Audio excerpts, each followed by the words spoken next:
I've talked before about how I feel like movies are an art form that they allow us to escape to another time, another place. In a lot of ways, they're like a book, but there's a little bit less imagination involved because you don't have to create the scene for yourself. You just get to enjoy what's being put in front of you.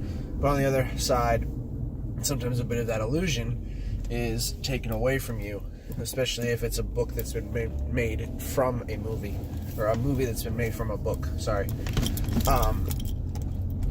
But one part of movies that I particularly enjoy is collecting them. I like to purchase either the tape, the DVD, the Blu-ray, whatever it is. But anymore, while those things still exist, with the exception of like a VHS tape, you can still purchase DVDs and Blu-ray copies of pretty much any movie that's coming out. But more and more people are moving toward the digital copy. They get released sooner. They're stored on any device that you want them to be on. You don't have to have this thing taking up space in your house. But there's just something that I like about the tangible, actual case and disc and those things that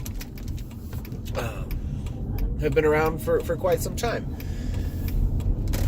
But one thing I've noticed throughout the past couple of years, as streaming and downloading the digital copy becomes more and more popular, is the artwork on the disc itself. Now, there's still cover art for all the DVDs and the Blu-rays and all that stuff. I mean, they still have the casing with the poster style picture on the front, so you know which disc you're using.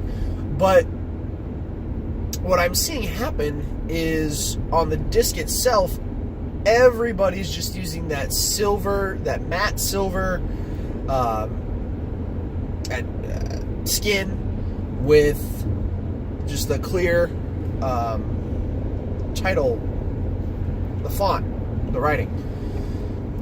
And that's really disappointing, because part of what I enjoy about collecting movies and having them in my possession is enjoying not only the cover art, but also the disc art. And I know that seems kind of strange, because the disc lives in the case, and then when you're using it, it's in the player, so you don't really actually get to see it.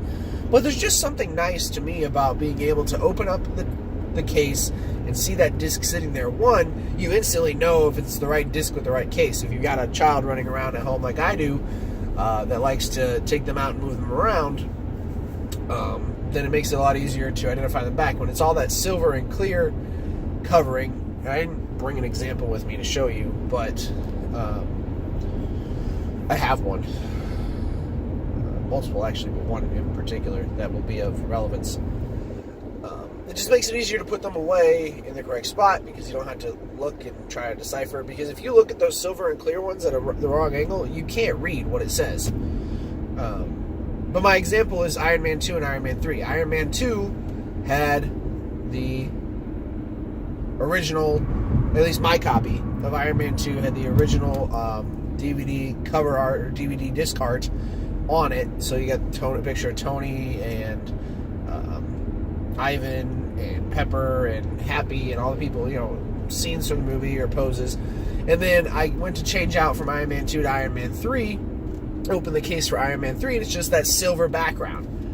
Which, when it first came out was great, and I'm sure it's cheaper for the companies when they realize, like, oh, people don't actually need this in order to enjoy the movie.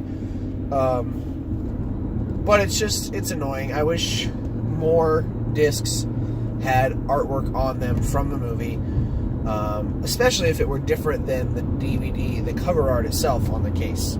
So that's just how I feel about that. It's what I've noticed. Does it bother you? Let me know in the comments. Or if it's just not worth it. Or which form of viewing do you prefer best? Digital, DVD, Blu-ray, good old-fashioned VHS. Just let's talk about it. I'll see you this afternoon.